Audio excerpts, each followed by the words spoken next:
కాదు ఇప్పుడు చాలా ట్రెమెండస్ సక్సెస్ కదా ధనరాజ్ అప్పటి నుంచి ఇప్పటి వరకు. మీరు జర్నీ. ఎంత నమ్మకం ఉంటే మీ మీద మీకు నిలదొక్కున్నారు. పారిపోతారు, కష్టం వస్తే పారిపోతారు అందరూ. అవును మేడం. ఫుడ్ లేదు 4 రోజులు కష్టం వస్తే పారిపోతారు. అవును మేడం, వెళ్ళిపోతారు. చూశాను మేడం, నేను నన్ను ఇన్స్పిరేషన్ తీసుకొని వచ్చిన వాళ్ళు ఉన్నారు, వెళ్ళిపోతారు. నేను అలా అడిగిన వాళ్ళకి ఒకటే చెప్పాను, తమ్ముడు నాకు అప్పుడు ఏంటంటే ఆర్థిక పరిస్థితి బాగోక, నేను 9వ తరగతి చదవడం వల్ల వేరే ఆప్షన్ లేక, వెనక్కి వెళ్తే కూడా ఏం చేయలేమన్న ఒక భయం, ముందుకే వెళ్ళాలని ఒక గోల్, అలా వచ్చాను.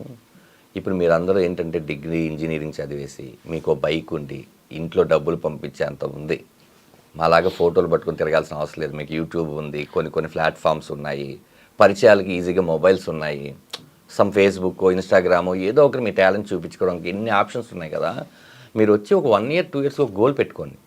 1 year 2 years గోల్ పెట్టుకొని ఇది అవ్వట్లేదు, ఇక్కడ ఉంటే మన కెరియర్ నాశనం అయిపోద్ది అనుకొని అప్పుడు మీరు వెళ్ళండి. మీరు ఏంటంటే వచ్చి 1 monthలోనో 2 monthsలోనో అయిపోదామంటే అది ఇండస్ట్రీ కష్టం అని చెప్పేవాడిని చాలామందికి. అదే మేడం, ఏంటంటే మనకు వేరే ఛాన్స్ లేక, ఎందుకంటే నా పర్సనాలిటీకి నేను మూటలు మోయలేను, ఏ జాబు చేయలేను, నాకు ఓన్లీ ఇదొక్కటే కనిపించింది. ఇందులో నేను ఎలాగైనా ఒకసారి మీరు చూస్తే ఇండస్ట్రీలోనే ఉండాలని నేను ఎంత తప్పనగా ఉన్నానంటే ఇప్పుడు కూడా యాక్టర్గా చేశాం, జబర్దస్త్ చేసిన తర్వాత దాని ముందు సినిమాలు చేసాం, బిగ్ స్క్రీన్ అయినా చిన్న స్క్రీన్ అయినా స్క్రీన్ సైజ్ మారుతుంది కానీ మన యాక్టింగ్ మారదనుకొని అన్నీ చేసాం. ఓ రియాలిటీ షోకి వెళ్ళాం, ఆ తర్వాత ఛానల్స్ మార్చుకున్నాం, ఆ తర్వాత హీరోగా చేయాలనుకున్న తపంతో పొడ్డిచ్చేసాం, హీరోగా సక్సెస్ అవ్వలేదు అన్న తర్వాత మళ్ళీ షోస్ అవన్నీ స్టేజ్ షోస్ ఫస్ట్ టైం చేసుకొని స్టేజ్ షోస్ అవన్నీ చేసుకున్నాం. ఆ తర్వాత లేదు మళ్ళీ దీన్ని చేయాలని డైరెక్షన్ చేసాం. అంటే ఇక్కడ ఈ క్రాఫ్ట్స్లోనే వర్క్ చేయడం తప్ప నాకు వేరే వర్క్ రాదు. అవును, ఇక్కడే ఉంటాను మేడం. రేపొద్దున ఇది కాకపోయినా ఇంకా ఏదైనా యూట్యూబ్లో అయినా వెళ్తాను, లేకపోతే ఏదైనా చేస్తాను, లేకపోతే మిమ్మల్ని చూసి ఇన్స్పైర్ అయ్యి ఏదైనా ఇంటర్వ్యూలు అయినా స్టార్ట్ చేస్తాను, కానీ నేను ఎక్కడికి వెళ్ళలేను మేడం.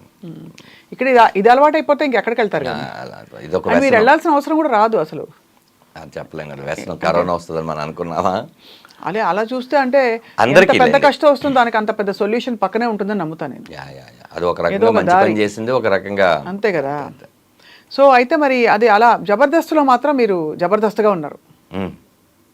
అవును మేడం, మంచి పేమెంట్, అంటే చాలా మంచి పేరు వచ్చింది, మంచిగా మీరు స్థిరపడింది అక్కడే కదా. అవునండి, అసలు నాకు సినిమా ప్రొడ్యూస్ చేయడానికి కూడా డబ్బులు ఇచ్చిందంత చేసిందండి జబర్దస్త్. అవును, చాలా మంచి మంచి ఇన్నింగ్స్ అది. అవునండి, ఇప్పటికీ చాలామంది జబర్దస్త్ మానేసిన విషయం తెలియక, సార్ జబర్దస్త్లో మీ స్కిట్స్ చాలా బాగుంటాయండి అని అంటుంటారు. అంటే అది రిపీట్ టెలికాస్ట్ అవ్వడమో, లేకపోతే అది యూట్యూబ్లో ఉండిపోవడమో, లేకపోతే వాళ్ళు అప్పుడు చూసుండడమో. నాకు ఇప్పుడు మా అమ్మ నాన్న ధనరాజ్ అని పేరు పెట్టారండి. ఎక్కడో ఒక 2-3 కలిసి, పంతులు గారు వాళ్ళందరూ కలిసి పెట్టిన పేరు. మొత్తం తెలంగాణ ఆంధ్రప్రదేశ్ కొన్ని దాంట్లో ఆ పేరు ఇంత దూరం వచ్చింది అందరికీ తెలిసడం చాలా గొప్ప విషయం. అయితే జబర్దస్త్ అనేది సినిమా థియేటర్కి తీసుకెళ్తుంది మేడం, టీవీ వాళ్ళ బెడ్రూమ్కి వచ్చేస్తుంది. ఆ చిన్న పిల్లలు కూడా అంటే ధనరాజ్ అనడం నాకు చాలా హ్యాపీగా అనిపించింది. అంటే నా ఇంటి పేరు కన్నా ముందు ఈ ధనాధన్ అనేది కూడా యాడ్ అయిపోయి ఉంది. గొప్ప విషయం మేడం. అంటే ఉన్నాయి, మన కష్టానికి కొన్నిసార్లు ఫలితం దక్కింది, కొన్నిసార్లు దక్కాలని కోరుకుని దక్కలేదు. జర్నీ మేడం, అంతే, ఇదంతా ఒక జర్నీ. సో జబర్దస్త్ నుంచి బయటికి రావడం అన్నది అది కాన్షియస్, ఇంకా సినిమాల్లో బిజీ అయిపోవడం వల్ల ఇంకా నేను నెక్స్ట్ సీజన్ నుంచి ఉండను అని చెప్పాల్సి వచ్చిందా మీరు? కాదు మేడం, ఇది టోటల్గా ఏంటంటే జబర్దస్త్ మానేయాలని నేనైతే ఎప్పుడు అనుకోలేదు.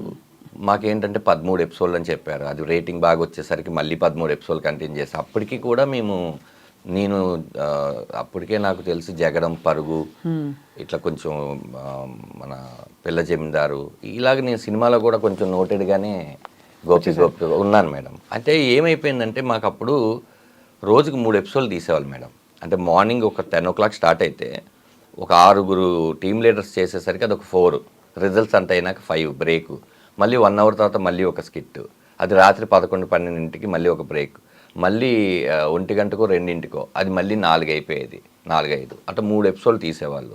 3 ఎపిసోడ్లు తీసిన తర్వాత మేము ఇంటికి వెళ్ళి ఇంకా పడుకోవాలి. పడుకున్న తర్వాత ఆ డే పోయింది. ఆ నెక్స్ట్ డే నుంచి మళ్ళీ నెక్స్ట్ వీక్కి సంబంధించిన కాన్సెప్ట్ ఏంటి రాసుకోవాలి. మీరే రాసుకునేవారు? అంటే మేము ఇప్పుడు నా స్కిట్లకి ఇప్పుడు ప్రసన్న బెజవాడ అనే అతను ఉండేవాడు, నా దాంట్లో రాటో రాంప్రసాద్ ఉండేది. ఏదున్నా కూడా టీమ్ లీడర్ ఐడియాలజీ నుంచే, మీరు ఏది చెప్పినా కూడా ఇది బాగాలేదు బాగుందని చెప్పడానికి టీమ్ లీడరే మెయిన్ ఉంటుంది. వాళ్ళ కాన్సెప్ట్ చెప్పినాక అది నచ్చలేదు, ఇలాంటి కాన్సెప్ట్ వేరే వాళ్ళు చేస్తున్నారు అని అనేవాళ్ళు. అప్పుడు అది రాసుకోవడానికి ఒక 2-3 రోజులు పట్టేది. ఈ 2-3 రోజుల తర్వాత రిహార్సల్స్ తర్వాత షూటింగ్, మళ్ళీ షూటింగ్ సేమ్ ప్రాసెస్. ఇప్పుడు టోటల్గా మనకి ఏంటంటే వేరే సినిమాకి డేట్లు ఇవ్వడానికి, ఇప్పుడు సినిమా డేట్లు ఎలా ఉంటుంది కాంబినేషన్, అవును సేమ్ ఇక్కడ కూడా కాంబినేషన్. నాగబాబు గారు, రోజా గారు, ఇటు అనసూయ గారు, లేకపోతే రష్మి గారు, మిగతా 6 టీమ్ లీడర్లు, కంటెస్టెంట్లు, ఫ్లోరు, ఇన్ని ఉండే. ఇక్కడ ఇచ్చేస్తే అక్కడ చేయలేం. అక్కడేమో మన లైఫ్ టర్న్ అయిపోయి మన బిగ్ స్క్రీన్ కదా చూద్దాం అనుకున్నాం అనేది ఒక చిన్న ఇది ఉండేది అప్పట్లో. ప్రాబ్లం ఏమైపోయిందంటే అమ్మో మనం చాలా స్ట్రెస్ తీసుకుంటున్నాము అని అప్పుడప్పుడు చేసి ఆల్మోస్ట్ ఒక 70 స్కిట్లు ఏదో చేశాను, 70 స్కిట్లు. ఆ తర్వాత ఈ సినిమా బిజీ ఏడావలి పడిపోయాం. వాంటెడ్గా జబర్దస్త్ వదిలేసి వచ్చేద్దాం కాదు. ఒకరోజు ఈ ఇన్సిడెంట్ ఎవరికి తెలియదు మేడం, మీరు వేణుని కూడా ఇంటర్వ్యూ చేశారు, నేను చూశాను. ఇప్పుడు మీరు వేణుని వేణు చెప్తాడేమో అని కొంచెం చూశాను. నేను యాక్చువల్లీ పనిలేని పులిరాజు అని ఒక సినిమా జరుగుతుంది మేడం, నేను హీరోగా చేస్తున్నాను. అది యూసుఫ్ గూడ్లో గణపతి ఎదురుగా ఫోటోషూట్ ఏదో జరుగుతుంటే వేణు అండ్ ఏడుకొండల మేనేజర్ వచ్చారు. వచ్చి ఆలీ టాగీస్ అని ఒకటి చేస్తున్నారు, సడన్గా ఆయనకి ఏదో డేట్లు ఇబ్బంది వల్ల చేయట్లేదు, ఇప్పుడు దాన్ని మా టాగీస్గా మార్చారు.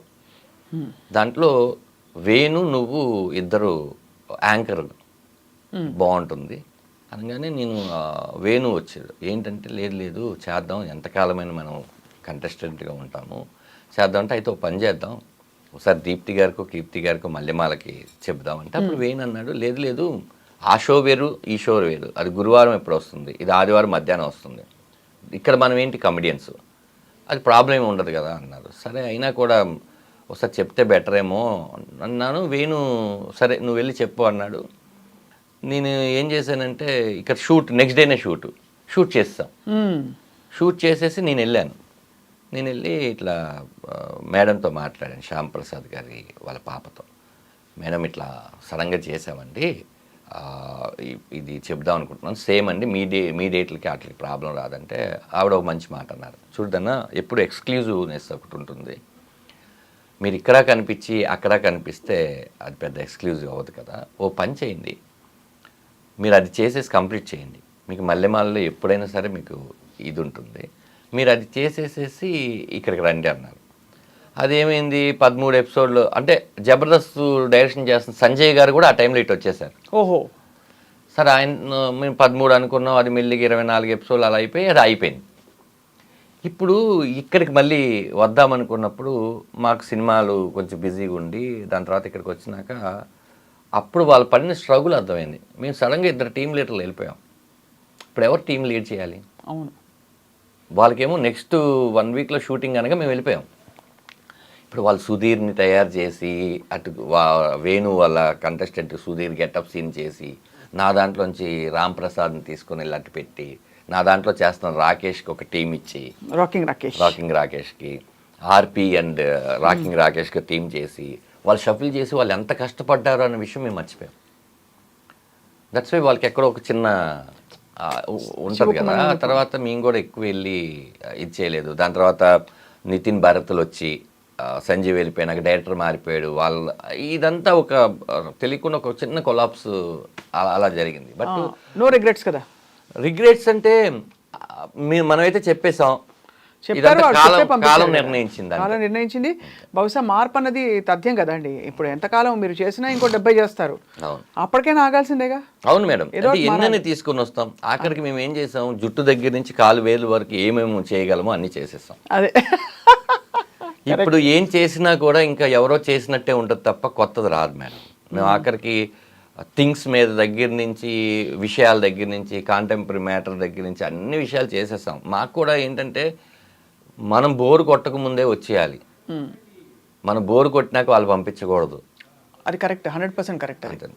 ఆ తృప్తి ఉండాలంటే అలా వచ్చేయాలని అనుకున్నాం. అలా జరిగిపోయింది మేడం. అది ఇప్పుడు మీ సక్సెస్ని అమ్మ నాన్న చూసారా? నాన్నగారు నాకు 8-9 ఇయర్స్ ఉన్నప్పుడే చనిపోయారండి లారీ యాక్సిడెంట్లో. మదరు నాతో వచ్చేసినాక ఆవిడ చూసిన ఒకే ఒక్క సినిమా ఏంటంటే జై, నా ఫస్ట్ మూవీ. ఆ సినిమాలో తేజ గారు, అక్కడే వేణు నేను కూడా పరిచయం. తేజ గారు ఒక సీన్, ఒక చిన్న పాటలో ఇది ఉంటుంది. మా అమ్మ గిలాక్సీ థియేటర్ అని కింద మీకు షేక్పేట్లో ఉంటుంది. అందులో నన్ను కత్తితో పొడుస్తారు. అది యాక్చువల్లీ బొమ్మకి పొడుస్తారు కదా, మా అమ్మకి తెలియదు. అప్పుడే ఫస్ట్ టైం మా అమ్మ డిటిఎస్ చూడడం. కొడంగానే నానా అంది. అమ్మ అది బొమ్మమ్మ, నేను ఇక్కడ బతికే ఉన్నాను కదా అన్నాను. ఆ సినిమా ఒకటే చూశారు. ఆ తర్వాత మా అంతా చనిపోయాను. అమ్మా